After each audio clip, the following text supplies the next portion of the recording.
You're listening to Policy Currents, a weekly podcast from RAND. I'm Evan Banks. And I'm Deanna Lee. Every Friday, we bring you new insights from RAND's latest research and commentary. It's June 28th.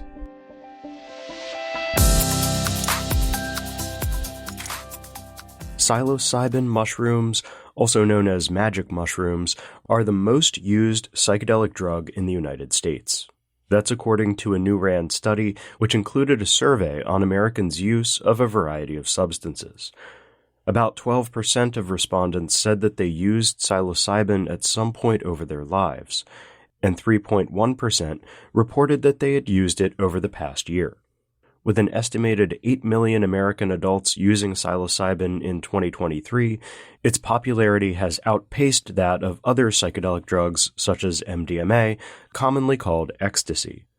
The survey also showed that, unlike people who use cannabis and many other drugs, those who use psychedelics typically do so infrequently. Just 0.9% of respondents reported using psilocybin during the past month. That's compared to 20% of respondents who reported using cannabis during the past month. Federal law prohibits the supply and possession of psychedelics outside of approved clinical research and some religious exemptions. However, some state and local governments are loosening their policies. Some jurisdictions have even legalized certain forms of psychedelic substances for adults to use for any reason. The current situation with psychedelics reminds me of where we were with cannabis policy 12 years ago, says RAND's Bo Kilmer, lead author of the study. Now is the time for federal policymakers to decide if they want to shape these policy changes or stay on the sidelines, he said. Kilmer and co-authors note that there are many policy options between prohibition and legalizing production and sales by for-profit companies. They also caution that if efforts to expand the non-clinical supply of psychedelics do not go well, then it could have a chilling effect on future research and potential therapeutic uses of psychedelics, such as in the treatment of mental health conditions. The report also contains several other insights that will be of interest to policymakers. For example, the authors note the importance of including indigenous communities in policy discussions and that it's critical to improve the data infrastructure on psychedelics to better support policy analyses. You can read the full report on RAND.org. Layoffs in the tech field are at their highest since the dot-com crash.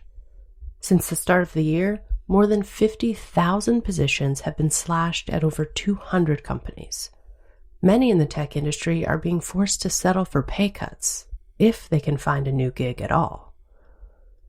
With tech giants tightening their belts, this year's computer science graduates are facing a job market that's lost some of its luster, says RAND's Nelson Lim.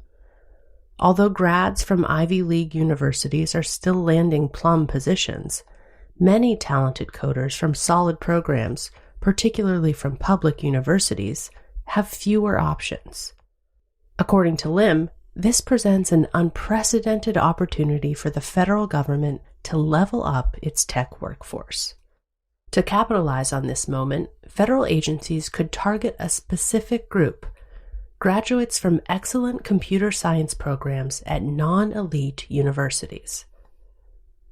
By focusing on this often overlooked group, federal agencies can avoid directly competing with tech giants like Google and Meta, while still attracting top-notch talent. Many of these graduates have the skills and drive to excel in public service, but may not have the same access to high-profile opportunities as their Ivy League peers. The government has a compelling pitch to make as an employer. It can offer meaningful work on critical challenges, competitive pay and benefits, job security, and superior work-life balance. And for mission-driven grads, the chance to serve the nation and make a real impact can be a powerful draw. Not to mention, working for the federal government can substantially help grads with their student debt. However, federal agencies need to take steps to remove some of the barriers to attracting and retaining top talent, such as cumbersome job applications, prolonged security clearances, and an overemphasis on prior government experience. In other words, they should adopt the nimble, candidate-friendly approaches that are common in the private sector. If agencies move swiftly and strategically, Lim says, the class of 2024's loss can be the federal workforce's gain. By targeting overlooked graduates and rolling out the red carpet, the government can build a pipeline of tech talent for the digital age. The Biden administration sometimes refers to the need to build a bridge to NATO membership for Ukraine. It's an apt metaphor, says RAND's Anne-Marie Daly, but not in the way you might be thinking. Writing in Foreign Policy last week, Daly described what it takes to literally build a bridge in wartime. Military planners call this a wet gap crossing, and it's an incredibly complex and risky operation. Understanding what it takes to succeed in these combat bridge-building efforts, she says, may offer valuable lessons for how to build the figurative bridge for Ukraine to join NATO. To start, when attempting a wet gap crossing, military leaders must consider all potential crossing sites, determine which are likely to be successful given the terrain, assess their strengths and weaknesses as well as those of their enemy, and prepare multiple crossing sites. Similarly, there are several options for bridging Ukraine into NATO, and members of the alliance should give each option full consideration. Perhaps the best option, Daly says, is for a critical mass of NATO nations to guarantee Ukrainian sovereignty and territorial integrity following a ceasefire by deploying forces on Ukrainian territory. This has the benefit of offering concrete security guarantees to Ukraine while allowing time to convince skeptical NATO nations of Ukraine's membership. Another key step in a wet gap crossing is preparing the battle space. In combat bridging, Daly says, quote, "You don't just line up all your vehicles in a convoy and drive directly to the location where you want to build your bridge and then start putting things in the water. It's vital to plan, rehearse, prepare your forces, and conduct a preparatory campaign to establish favorable conditions. NATO can employ a similar strategy. It can begin a campaign to whip together votes in favor of Ukrainian NATO accession now. Otherwise, Kyiv might be left in strategic limbo." Finally, although having a solid plan for a wet gap crossing is key, committing to it may be even more important. Military commanders must leverage all forces available to make the plan a success. NATO must also fully commit itself to Ukrainian membership, says Daly.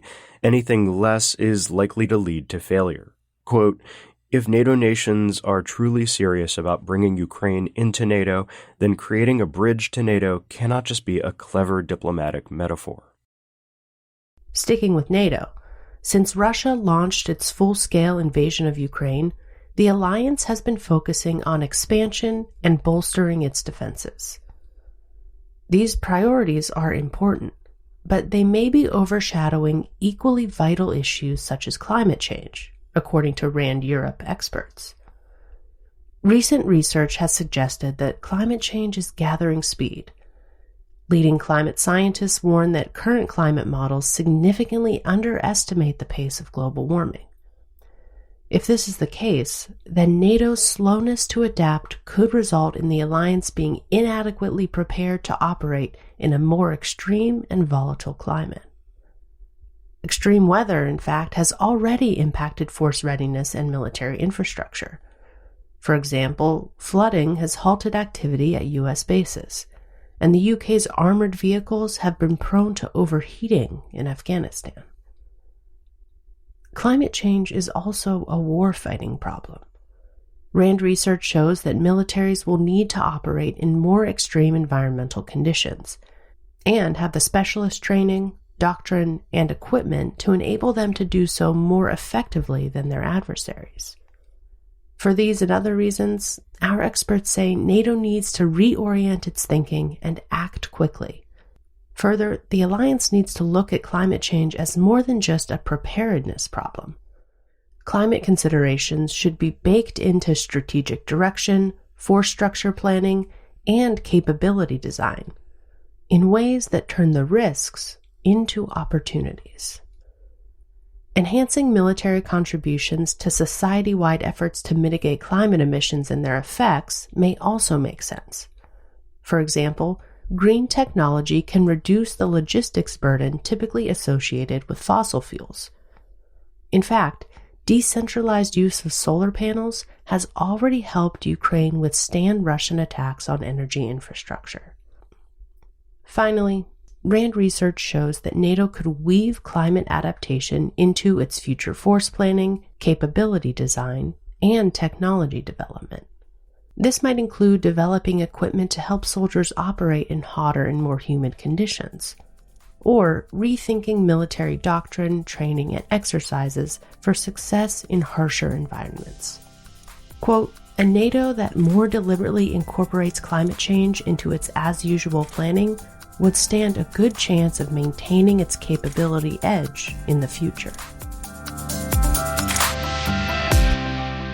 We'll have even more on NATO for you soon, with a special episode dropping on Monday, July 8th, the day before the NATO summit in Washington begins. In the meantime, check out rand.org/NATO75 for the latest insights on the alliance from our experts. We're off next Friday for the July 4th holiday. As always, you can find more information about today's episode in the show notes at rand.org/podcast. RAND is a nonprofit institution that helps improve policy and decision-making through research and analysis.